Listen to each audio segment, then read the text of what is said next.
महीना होता है यानी कि गर्भवती महिला का 32वें हफ्ते से लेकर 36वें हफ्ते तक का जो समय होता है वो बहुत ज़्यादा नाजुक समय होता है, क्योंकि 8वें महीने के दौरान प्री मैच्योर डिलीवरी होने के चांसेस बहुत ज़्यादा रहते हैं और आपको प्रेगनेंसी के 8वें महीने के दौरान बहुत ही नई नई समस्याएं आने लग जाती है, जिससे कि आपको बहुत ज़्यादा दिक्कतों का सामना करना पड़ता है। श्री शिवाय नमस्तुभ्यम, हर हर महादेव। नमस्कार फ्रेंड्स, स्वागत करती हूँ प्रेगनेंसी से रिलेटेड एक और नई वीडियो, जहाँ पे आज की वीडियो उन महिलाओं के लिए जिनकी प्रेगनेंसी की दूसरी तिमाही के 8वें महीने रनिंग में चल रहा है। फ्रेंड्स, इस दौरान गर्भवती महिला के लिए बहुत सारी नई नई समस्याएं आने लग जाती है और गर्भवती महिला को बहुत ज़्यादा दिक्कतों का सामना करना पड़ता है, क्योंकि इस दौरान उनके गर्भ में पल रहा जो शिशु है उसका आकार बढ़ जाता है, तो उनका पेट का आकार भी बहुत ज़्यादा बढ़ जाता है, जिसकी वजह से उनको सोने में, चलने में बहुत ज़्यादा दिक्कत होती है, बैठने में, खाने में, हर चीज़ में उनको दिक्कत होती है फ्रेंड्स। इसके साथ साथ फ्रेंड्स, उनको प्रेगनेंसी के 8वें महीने के दौरान प्री मैच्योर डिलीवरी से कैसे बचना चाहिए, क्योंकि प्रेगनेंसी का जो 8वां महीना होता है इस दौरान प्री मैच्योर डिलीवरी होने के चांसेस ज़्यादा रहते हैं और 8वें महीने के दौरान बोला जाता है कि प्री मैच्योर डिलीवरी नहीं होना चाहिए, क्योंकि इस दौरान अगर प्री मैच्योर डिलीवरी होता है तो बहुत सारे बच्चे ऐसे होते हैं जो कि सर्वाइव नहीं कर पाते हैं। ऐसा देखा गया है, ऐसा बुजुर्ग महिलाएं बोलती है और काफ़ी हद तक ये सही भी होता है। इसीलिए प्रेगनेंसी का जो 8वां महीना होता है ना, वो बहुत ज़्यादा नाजुक होता है।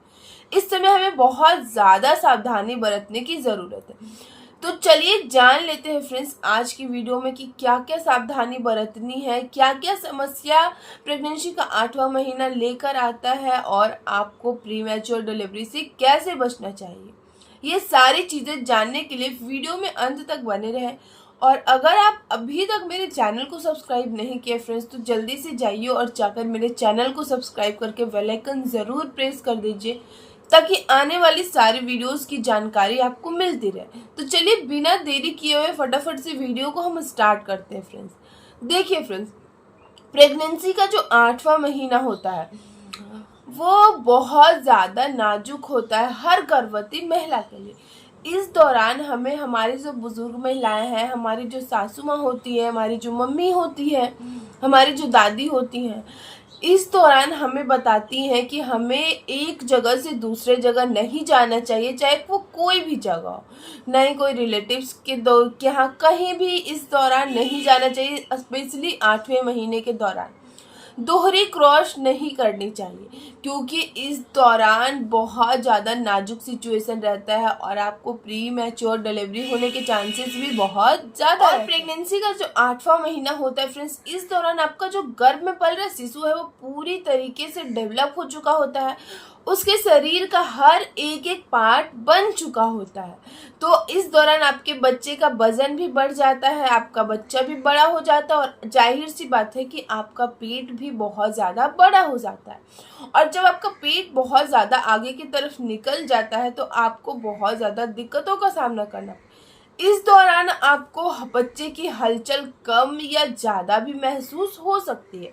तो अगर आपको 10 से कम महसूस हो रही है तो ये आपके लिए खतरे का संकेत है। जब से आपका बच्चा हलचल करना शुरू करता है, आपको बच्चे की हलचल पे हमेशा ध्यान रखना चाहिए। और अगर आपका बच्चा बहुत कम हलचल कर रहा है, पूरे दिन में 10 से भी कम हलचल किया है, तो आपको जल्द से जल्द डॉक्टर से मिलना चाहिए, क्योंकि ये बच्चे ने संकेत दे दिया है, बच्चे ने संकेत दे रहा है कि वो अभी ठीक नहीं है, उसको कोई ना कोई अंदर में दिक्कत है। तो इसी तरह से आपको प्रेगनेंसी के 8वें महीने के दौरान खाने पीने में भी दिक्कत होती है। अगर आप थोड़ा सा ज़्यादा खा लेती हैं तो आपका पेट जो है बिल्कुल अकड़ सा जाता है। तो वैसे भी प्रेगनेंसी के 8वें महीने के दौरान, 8वें महीने के दौरान ही नहीं, प्रेगनेंसी के शुरू से ही, पहले ट्राइमेस्टर से ही डॉक्टर आपको एडवाइस देते होंगे, बताते होंगे कि आपको प्रेगनेंसी में खाना तो खाना है, लेकिन आपको 2-2 घंटे पे थोड़ा थोड़ा खाना खाना है, एक बार बहुत सारा खाना नहीं खाना है। तो आइए अब जान लेते हैं फ्रेंड्स कि प्रेगनेंसी के 8वें महीने के दौरान क्या क्या बदलाव आपके शरीर में नज़र आते हैं और क्या क्या समस्या लेकर आते हैं। इन समस्याओं को आपको कैसे फेस करना चाहिए। पहली चीज है फ्रेंड्स कि नींद पूरी ले। देखिए फ्रेंड्स, जब आपकी प्रेगनेंसी की तीसरी तिमाही लगती है तो आपको बहुत ज़्यादा दिक्कत आने शुरू हो जाते हैं। इस दौरान आपका पेट बढ़ जाता है, आपके बच्चे का आकार बढ़ जाता है, जिसकी वजह से एक तो आपको हर जगह दर्द की समस्या बनी रहेगी। आपका पेट आगे की तरफ जो निकलता है, जिसकी वजह से आपको पीठ में, रीढ़ की हड्डियों में, पैर में, जांघों में हर जगह दर्द की समस्या बनी रहती है। और इस दौरान जब आप सोती हैं तो आपको सोने में भी बहुत ज़्यादा परेशानी होती है। आपको नींद नहीं आएगी, आप करवट लेके सो रही हैं, आपको बिल्कुल भी नींद नहीं आ रहा है, आपको बहुत ज़्यादा दर्द हो रही है, बहुत ज़्यादा दिक्कत होता है। क्योंकि फ्रेंड्स इस दौरान आपका जो गर्भ में पल रहा शिशु है वो भी काफ़ी ज़्यादा बड़ा हो चुका होता है और आपका जो पेट है वो भी काफ़ी ज़्यादा बाहर की तरफ निकल जाता है, जिसकी वजह से सो नहीं पाती है। मेरी प्रेगनेंसी में मैं खुद बताऊं फ्रेंड्स कि प्रेगनेंसी के 8वें 9वें महीने के दौरान मेरी इतनी गंदी सिचुएशन थी ना कि मुझे पूरी पूरी रात नींद नहीं आती थी, क्योंकि बहुत ज़्यादा दिक्कत होता है। मेरा दोनों पैर, दोनों हाथ, ये सारा सूज चुका था, सारा फूल चुका था। मुझे चूड़ियाँ भी नहीं आती थी। ये जो चूड़ियाँ ना, ये भी मुझे मेरे हाथ में नहीं हो रही थी। मेरे पैर हाथ के अलावा मेरा जो फेस है ना, वो भी फूल गया था। तो आपको प्रेगनेंसी के 8वें महीने के दौरान बहुत ज़्यादा दिक्कतों का सामना करना पड़ता है। पूरी पूरी रात बहुत सारी महिलाओं को नींद नहीं आती है। तो आपको प्रेगनेंसी के 8वें 9वें महीने के दौरान पूरी नींद लेना है। कम से कम आपको 8 घंटे की नींद ज़रूर लेनी चाहिए। अगर आपको रात को नींद नहीं आ रही है तो आप किसी तरह से दिन में सो के अपनी नींद को पूरी करें। जब आपकी नींद पूरी होगी तभी आपका जो गर्भ में पल रहा शिशु है वो हेल्दी रहेगा, वो स्वस्थ रहेगा। क्योंकि जब आपकी नींद पूरी होगी तो उससे भी रेस्ट मिलेगा और साथ में अच्छी अमाउंट में ऑक्सीजन की सप्लाई होगी, ब्लड की सप्लाई होगी। तो इसीलिए आपको प्रेगनेंसी के दौरान हर ट्राइमेस्टर में आपको अच्छी नींद लेना बहुत ज़्यादा ज़रूरी है बच्चे के विकास के लिए। तो आपको प्रेगनेंसी के 8वें महीने के दौरान अगर सोने में दिक्कत हो रही है तो देखिए फ्रेंड्स, जब आप रात का डिनर करती हैं तो आप डिनर करने के आधे घंटे बाद थोड़ा बहुत वॉक कर लीजिए, जितना आपसे हो सकता है, जितना देर आप कर सकती हैं। थोड़ा बहुत वॉक करने के बाद जब आप बेड पे आएंगे तो आपको थोड़ा सा थकावट महसूस होगा, और जब आपको थकावट महसूस होगा तो जब आप सोएंगी तो आपको नींद अच्छी आएगी। और जब भी आप सोती हैं तो करवट लेके ही सोना है। आपको प्रेगनेंसी की दूसरी तिमाही से ही आपको करवट लेके सोना चाहिए। आपको पीठ के बल नहीं सोना चाहिए, आपको हमेशा करवट लेके सोना है। और जब आप करवट लेके सोती हैं तो अपने दोनों पैरों के बीच में एक सॉफ्ट पिलो रख लीजिए, ताकि आपको नींद अच्छी आए। और साथ में आपको अपने पेट के नीचे भी एक सॉफ्ट पिलो रखना है, जिससे कि आपको नींद अच्छी आए। आपका पीठ दर्द और रीढ़ की हड्डियों में कमर दर्द की समस्या भी कम हो जाएगी और आपको नींद भी बहुत अच्छी आएगी। अब फ्रेंड्स, प्रेगनेंसी के 8वें महीने के दौरान कुछ बातों का खास ध्यान रखना है।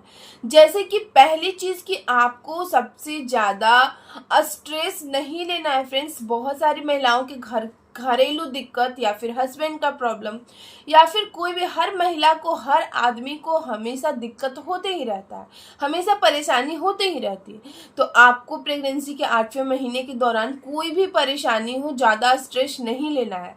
डॉक्टर, जब आपकी प्रेगनेंसी कंसीव होती है, जब उसके बाद आप डॉक्टर के पास जाती हैं तो डॉक्टर आपको पहली बार ही, पहली तिमाही में ही आपको बताती है कि आपको स्ट्रेस नहीं लेना, क्योंकि स्ट्रेस लेने से मिसकैरेज के चांसेस रहते हैं।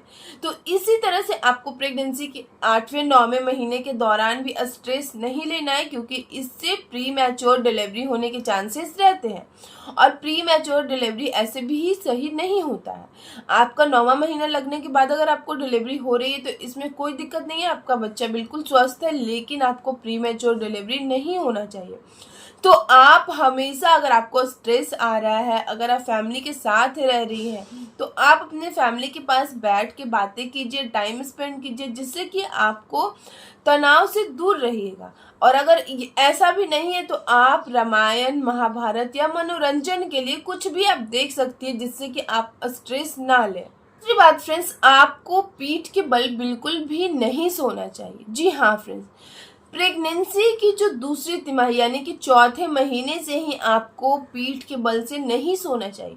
पहली तिमाही में आप कैसे भी सो रही हैं इसका कोई फर्क आपके बच्चे पे नहीं पड़ता, लेकिन दूसरी तिमाही से आपका पेट भी बढ़ता है, आपका बच्चे का आकार बढ़ता है, तो आपके सोने उठने बैठने के तरीकों से बच्चे पे फर्क पड़ता है। तो आपको प्रेगनेंसी के दूसरी तीसरी तिमाही के 8वें महीने के दौरान भी पीठ के बल नहीं सोना चाहिए, क्योंकि पीठ के बल सोने से आपके बच्चे को खतरे का संकेत हो सकता है। आपका जो बच्चा है उसके पास अच्छे अमाउंट में oxygen, blood supply, nutrition, fat, carbohydrate कुछ भी नहीं पहुंच पाएगा। तो इसीलिए आपको हमेशा ही करवट लेके सोना चाहिए, चाहे तो आप राइट करवट लेके सोए, चाहे तो आप लेफ्ट करवट लेके सोए। तीसरी बात फ्रेंड्स, प्रेगनेंसी की तीसरी तिमाही के दौरान आपको हमेशा एक्टिव रहना चाहिए। जो भी आपको हमेशा वॉक करते रहना चाहिए, जो भी घरेलू थोड़े मोड़े छोटा मोटा काम है वो करते रहना चाहिए।